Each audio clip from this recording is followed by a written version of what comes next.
के साथ राहुल सौमित्र। पूरे दिन भर की बड़ी खबरें दिन भर दिल्ली में हम आपको विस्तार से बताएंगे।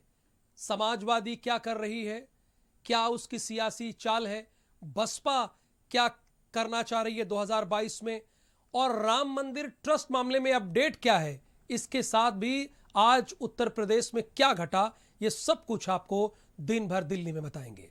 तो देखिए मेरे साथ दिन भर दिल्ली। यूपी से चलता है दिल्ली और दिल्ली से चलता है देश। दिन भर दिल्ली। सपा परिवार के रिश्तों में जमी बर्फ सियासी गर्मी से पिघलने लगी है। 2022 के चुनाव को देखते हुए सपा मुखिया अखिलेश यादव ने भी चाचा शिवपाल के साथ गठबंधन को लेकर पहल कर दी है। अब ये गठबंधन की पहल जरूरी है या मजबूरी है, ये जानने के लिए हमारी इस रिपोर्ट को देखिए आप।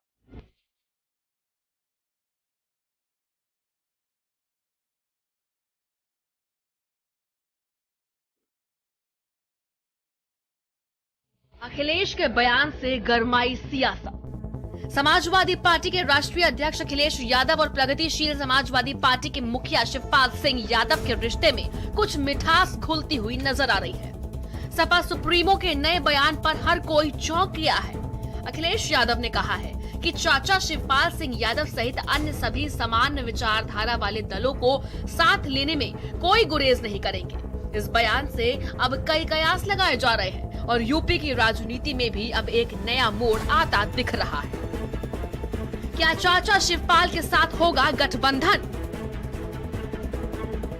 2022 के चुनाव को देखते हुए सपा मुखिया अखिलेश यादव ने भी चाचा शिवपाल के साथ गठबंधन को लेकर पहल कर दी है और जसवंत नगर सीट छोड़ने के साथ ही और भी सीट देने का इशारा कर दिया है। हालांकि शिवपाल यादव पिछले काफी समय से परिवार की एकता को लेकर बातचीत कर चुके हैं, लेकिन इस बार दोनों तरफ से शुरू हुई बयानबाजी से परिवार की एकता 2022 के चुनाव के पहले देखने को मिल सकती है।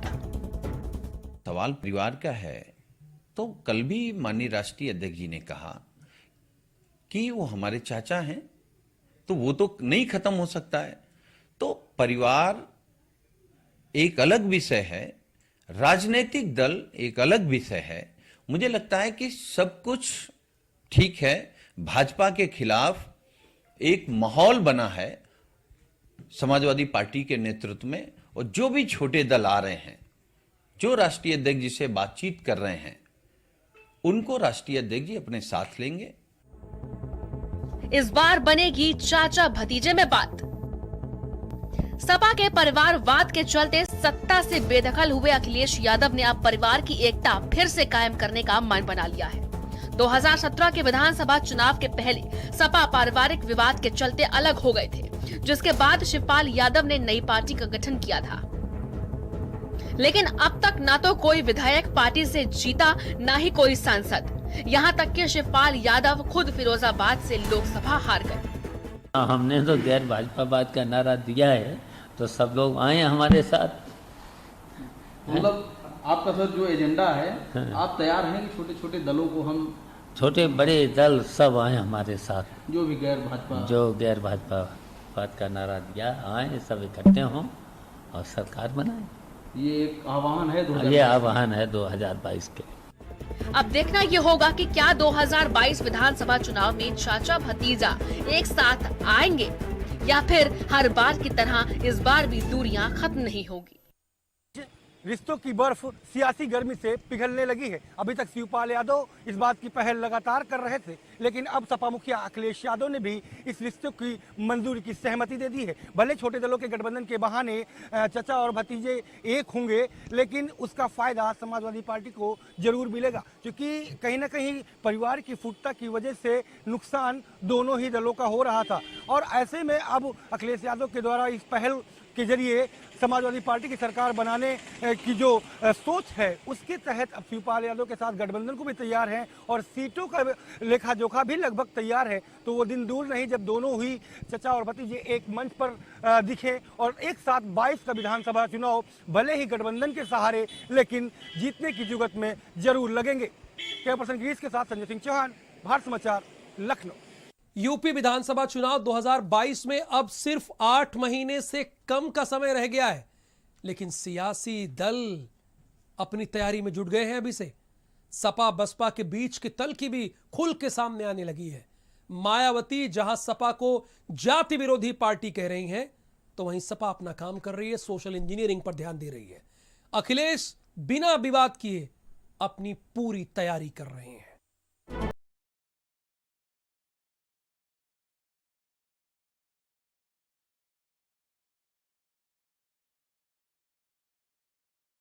बाईस के लिए सियासी गठजोड़ और दल बदल का कार्यक्रम जोर शोर से शुरू हो गया है।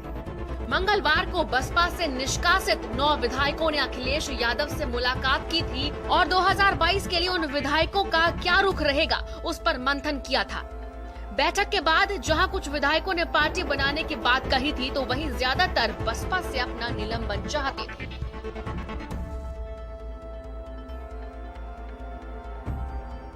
अभी हम लोग इंतजार में हैं कि बहन जी ने जो हम लोग निलंबित किया है, निलंबन वापस ले लें और फिर उसके बाद हम लोग सोचते हैं कि हम लोग बसपा में टिकट मिलेगा नहीं मिलेगा। लेकिन अब जब तक निलंबन वापस नहीं लेती हैं, अगर निष्कासित कर देती हैं, तब हम सोचेंगे किस पार्टी में जाना है। बसपा पार्टी के निष्कासित विधायकों का अखिलेश यादव से मिलना मायावती को अखर गया है और 2019 लोकसभा चुनाव में सपा से गठबंधन करने वाली बहन जी के तेवर अखिलेश यादव के लिए अब तीखे हो गए हैं। मायावती ने लेटर जारी करके समाजवादी पार्टी पर छल परपंच करने का आरोप लगाया है। साथ ही मायावती ने समाजवादी पार्टी पर दलितों के साथ भेदभाव करने का आरोप लगाते हुए भदोही जिले के नाम बदलने वाली बात को लिखा है। बीएसपी के 9 विधायकों की अखिलेश से मुलाकात से मायावती को बड़ा झटका लगा है। बसपा सुप्रीमो ने इसे दलितों के साथ राजनीति से जोड़ लिया है और समाजवादी पार्टी पर आरोपों की झड़ी लगा दी है।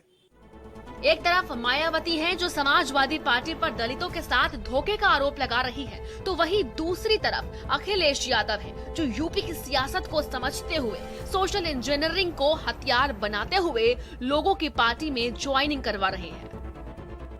एक केवल जाति पर केंद्रित सरकार योगी जी की दादागिरी चल रही, इसमें न ब्राह्मण समाज का सम्मान है, न पाल का समाज का सम्मान है, न न्याय है, न मौर्य शाक्य सैनिक कुशवाहा को कुछ मिला। केशव प्रसाद मौर्य तो कठपुतली की तरह सरकार में बैठे हैं। तो हम समाजवादी पार्टी के साथ हैं और हमारे समाज में ये मैसेज है कि महान दल और समाजवादी पार्टी की मिलकर सरकार बन रही है और केशव देव मौर्य सत्ता में जा रहे हैं और हमें न्याय मिलेगा, निश्चित रूप से मिलेगा। मैं सभी वर्गों के लोगों को एक साथ ला करके, एक मंच पर ला करके भाजपा को हटाएंगे और सबके अधिकार और सबकी हिस्सेदारी समाजवादी पार्टी का जो नारा है, उस नारे के साथ हम लोग सुनिश्चित करेंगे कि कैसे उत्तर प्रदेश माननीय अखिलेश यादव जी के नेतृत्व में तरक्की की तरफ जाए। इस बार विधानसभा चुनाव की घोषणा भले न हुई हो, लेकिन एक्सरसाइज जो है सभी दलों की शुरू हो गई है। लेकिन इस एक्सरसाइज में समाजवादी पार्टी की एक्सरसाइज अब की बार अलग है। हालांकि इस बार सोशल इंजीनियरिंग का इस्तेमाल ज़्यादा किया जा रहा है और ओबीसी पर पूरा तरीके से फोकस किया जा रहा है, तो वहीं ब्राह्मणों को भी रिझाने का प्रयास अखिलेश यादव के द्वारा लगातार किया जा रहा है और जिस तरीके से ब्राह्मणों को भी आगे किया जा रहा है, लेकिन ओबीसी को साधने के भी छोटे छोटे दलों के साथ ला करके, क्योंकि बसपा ने किसी टाइम पर बसपा ने ये सोशल इंजीनियरिंग का इस्तेमाल किया था और उससे फतेह पाई थी और उसी सोशल इंजीनियरिंग के भरोसे बलबूते जो है सपा मुखिया अखिलेश यादव भी इस बार कहीं ना कहीं 2022 की तैयारियों में जुटे हुए हैं और यही वजह है कि अब ओबीसी में चाहे प्रजापति हो, मौर्य हो, शाक्य हो, ऐसी तमाम जातियों को जोड़ने के लिए महान दल के साथ तमाम और छोटे दलों पर भी विशेष फोकस रखा गया है और साथ में भी ब्राह्मणों के बड़े चेहरों को शामिल करके और दलितों को रिझाने के साथ साथ समाजवादी पार्टी अपने जो बेस वोटर है उसको भी साधने में जुटी हुई है कि जो छिटके हुए हैं उन्हें भी जोड़ा जाए, जिससे 2022 की विधानसभा के आम चुनाव में जो है बड़ी सफलता के साथ और पूर्ण बहुमत के साथ सरकार बनाई जा सके। 2019 में अखिलेश और मायावती के बीच हुआ गठबंधन ज्यादा दिन नहीं चल सका और टूट गया था और अब जब 2022 विधानसभा चुनाव में 8 महीने का समय बचा है तो दोनों दलों के बीच की कड़वाहट भी सामने आने लगी है। स्पेशल रिपोर्ट, भारत समाचार।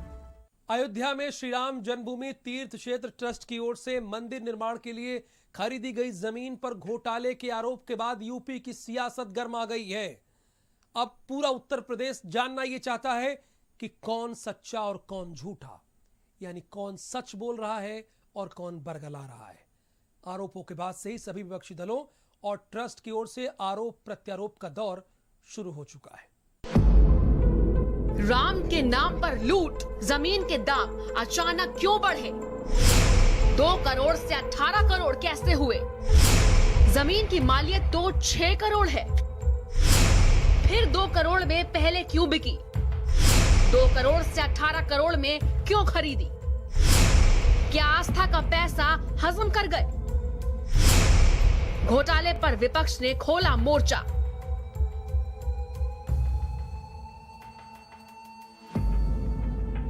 सुप्रीम कोर्ट के फैसले के बाद उत्तर प्रदेश के अयोध्या में भव्य राम मंदिर का निर्माण कार्य चल रहा है। लोगों ने भी भव्य राम मंदिर के निर्माण के लिए दिल खोलकर दान दिया। देश के हर हिस्से से लोगों ने करोड़ों रुपए दान के रूप में दिए। इसके बाद श्री राम जन्मभूमि तीर्थ क्षेत्र ट्रस्ट भी मंदिर का स्वरूप भव्य बनाने के लिए हर संभव प्रयास कर रहा है। लेकिन इसी बीच ट्रस्ट पर जमीन की खरीदी पर भ्रष्टाचार के गंभीर आरोप लगे हैं, जिसको लेकर अब विपक्षी पार्टियों ने मोर्चा खोल दिया है। प्रियंका गांधी ने सुप्रीम कोर्ट से की जांच की मांग। कांग्रेस महासचिव प्रियंका गांधी ने श्री राम जन्मभूमि तीर्थ क्षेत्र ट्रस्ट से संबंधित जमीन सौदे में लगे भ्रष्टाचार के आरोपों को लेकर बयान दिया है। उन्होंने फेसबुक पोस्ट के जरिए उच्चतम न्यायालय को अपनी निगरानी में इस मामले की जांच करने की बात कही है और ट्रस्ट पर भी गंभीर आरोप लगाए हैं। अजय कुमार लल्लू ने ट्रस्ट पर उठाए सवाल। श्री राम मंदिर ट्रस्ट पर लगे घोटालों के आरोपों को लेकर अजय लल्लू ने प्रेस कॉन्फ्रेंस की, जिसमें अजय लल्लू ने ट्रस्ट की कारगुजारियों पर बड़े सवाल उठाए और सरकार पर जांच न करने के आरोप लगाए। वहीं अजय लल्लू ने अयोध्या को धर्म की नगरी बताते हुए वहां घोटाले की बात कही है। सुल्तान अंसारी रवि मोहन तिवारी के साथ मिलकर 2 करोड़ की जमीन 5 मिनट में 18.5 करोड़ में मंदिर निर्माण ट्रस्ट को बेच दी। सुल्तान अंसारी समाजवादी पार्टी के नेता हैं। यानी खेल स्पष्ट है कि किस तरह भावनाओं के साथ ठेस पहुंचाने का काम किया गया है। हमारी मांग है कि सुप्रीम कोर्ट के जज के देखरेख में इसकी जांच कराई जाए ताकि पूरे मामले का स्थिति स्पष्ट हो सके। डिप्टी सीएम केशव प्रसाद मौर्य का विपक्ष पर वार। वहीं अयोध्या में जमीन घोटाले मामले को लेकर जहां विपक्ष ने मोर्चा खोल रखा है, तो वहीं डिप्टी सीएम केशव प्रसाद मौर्य ने विपक्ष पर जमकर निशाना साधा है। केशव प्रसाद मौर्य ने निशाना साधते हुए सभी को राम मंदिर का विरोधी बता दिया है।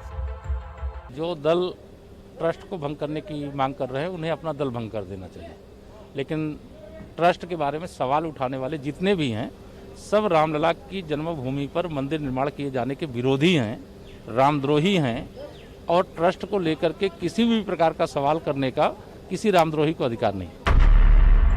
सांसद संजय सिंह ने भाजपा पर साधा निशाना। दिल्ली में आम आदमी पार्टी के सांसद संजय सिंह ने प्रेस कॉन्फ्रेंस कर भाजपा पर जमकर निशाना साधा। संजय सिंह ने भाजपा को प्रॉपर्टी डीलर और चंदा चोरों के पक्ष लेने वाली पार्टी बताया है और भाजपा पर भ्रष्टाचारियों को अपनी पार्टी में शामिल करने का आरोप भी लगाया है। संजय सिंह का आरोप बिल्कुल झूठे हैं, निराधार हैं। सारी भाजपा की फौज कहने लगी मेरे ऊपर हमले कराओगे, मेरे ऊपर हमले के लिए लोगों को प्रेरित करोगे, मेरे घर में जहां मेरा परिवार रहता है वहां हमले कराओगे।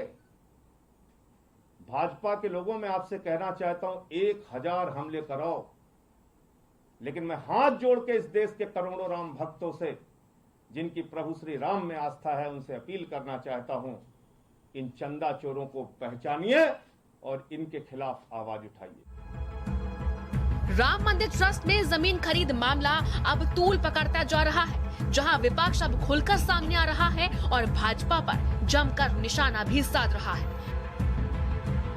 ब्यूरो रिपोर्ट, भारत समाचार। बीते 4.5 साल में जरा आप याद कीजिए, अपने दिमाग पर जोर डालिए कि कोई भी ऐसी परीक्षा रही हो जो बिना विवादों के संपन्न हो गई हो, बिना धांधली के संपन्न हो गई हो, बिना भ्रष्टाचार के संपन्न हो गई हो। शायद आपको एक भी परीक्षा न मिले। उत्तर प्रदेश विधानसभा सचिवालय में खाली पदों में हाल ही में हुई भर्ती अब सवालों के घेरे में आ गई है। यूपी विधानसभा सचिवालय में एआरओ की भर्ती में धांधली हुई, जिस पर इलाहाबाद हाई कोर्ट ने सरकार से जवाब मांग लिया है।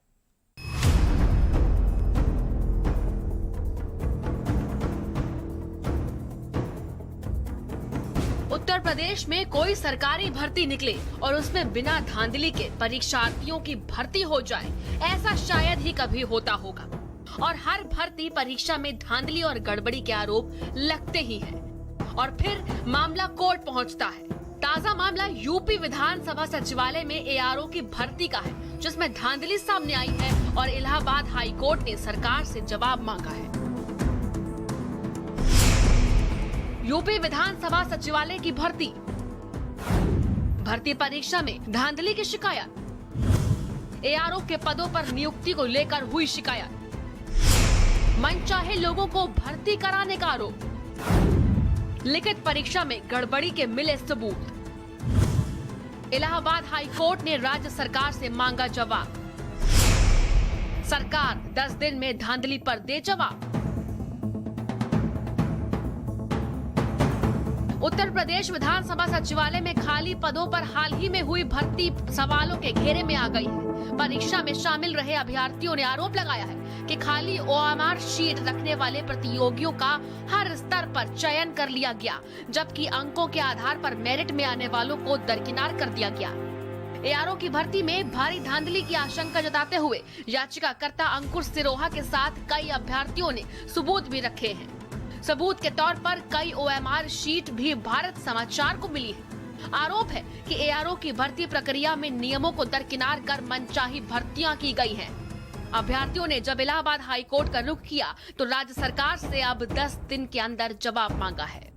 हम लोगों ने सभी ने सहायक समीक्षा अधिकारी और समीक्षा अधिकारी के लिए फॉर्म भरा था, लेकिन उसमें बड़े पैमाने पर धांधली हुई, जिसमें कि वो बच्चे भी शामिल हुए जिन्होंने ओएमआर ब्लैंक छोड़ी थी। जब हम टाइपिंग देने गए वो बच्चे फिर से दोबारा से शामिल हो गए और जिनकी हमने शिकायत सरकार को बड़े उच्च स्तर पर मुख्यमंत्री साहब को करी, विधान परिषद में करी, विधानसभा में करी, माननीय प्रधानमंत्री जी को करी, राष्ट्रपति जी को करी, राज्यपाल जी को, लेकिन कोई भी सुनवाई नहीं की गई। और ये पूरी परीक्षा पूरी धांधली में चली गई और बच्चों के सिलेक्शन हो गए। हम जैसे का कोई भी सिलेक्शन नहीं हुआ। अभ्यर्थियों ने परीक्षा के तुरंत बाद ही इसकी शिकायत विधानसभा सचिवालय और मुख्यमंत्री के कार्यालय को कर दी थी। इसके बावजूद इन भर्तियों का परीक्षण नहीं किया गया। कोर्ट ने इसका है संज्ञान लिया और दोनों की ओएमआर शीट जो हमने प्रेजेंट करी उस पे है इनसे शॉर्ट काउंटर एफिडेविट मंगाया और 28 तारीख को है इसके लिए लगाया है कोर्ट। चीज़ पे एक बड़ी है जांच एजेंसी बैठाई जा सकती है, तो ये बड़े घोटाले का भी एक सामने में आ सकता है। शिकायतकर्ता ने एआरओ की इन नियुक्तियों को लेकर अदालत का दरवाजा खटखटाया है। विधानसभा सचिवालय की भर्तियों पर सवाल उठने के बाद विधानसभा अध्यक्ष ने कहा कि उन्हें इसकी जानकारी नहीं है। ऐसी भर्तियां निजी एजेंसियों द्वारा कराई जाती हैं, जिसमें विधानसभा सचिवालय का कोई दखल नहीं होता। उधर इस मामले में कांग्रेस पार्टी ने कहा कि इन भर्तियों में हुई धांधली का मामला विधानसभा में रखा जाएगा। जो नियुक्तियां हैं वो नियुक्तियां एक एजेंसी से कराई गई थी। पहले भी कई बार एजेंसी का सहयोग विधान परिषद ने लिया है, हमारे यहाँ लिया गया, पूर्व सरकारों ने लिया है, तो वो एजेंसी द्वारा कराई गई हैं। हमारी भूमिका तो केवल इतनी रही है और है आगे कि जो रिजल्ट आया उस रिजल्ट को हम माने, हमको मालूम हो तो हम उसकी जांच कराएं। भ्रष्टाचार के मुद्दे पर पहले भी हम लोगों ने सड़क पर और सदन में इस मुद्दे को उठाया है और निश्चित तौर से आने वाले सत्र में भी हम भ्रष्टाचार के मुद्दे पर मुखर होकर सरकार को घेरने का काम करेंगे। बिल्कुल मांग करेंगे। आपको बता दें कि इसी साल की शुरुआत में विधान परिषद में भी एआरओ के पदों पर भर्ती निकाली गई थी और वहां भी ऐसी ही शिकायतों के बाद मामला हाईकोर्ट तक पहुंचा है। विधानसभा और विधान परिषद दोनों में ही लाखों अभ्यर्थियों ने भर्ती के लिए परीक्षा दी, लेकिन धांधली की शिकायतों के बाद अब ये दोनों मामले हाईकोर्ट में हैं। लखनऊ से भारत समाचार के लिए अभिषेक पांडे की रिपोर्ट। एक कहावत है ना, जाको राखे साइया मार सके न कोई। कुछ ऐसी ही कहानी गाजीपुर में देखने को मिली, जिसे देखकर आपका दिल भी दहल जाएगा कि एक मासूम बच्ची को भला बक्से में बंद करके कोई नदी में ऐसे बहा देता है क्या? वो तो भला हो नदी के किनारे रहने वाले लोगों का, उनकी नजर पड़ गई और उन्होंने उस बच्ची को अपना लिया। उठा ला हाँ, इसको ले चलेंगे। ले चलिए भैया, ले चलिए आप।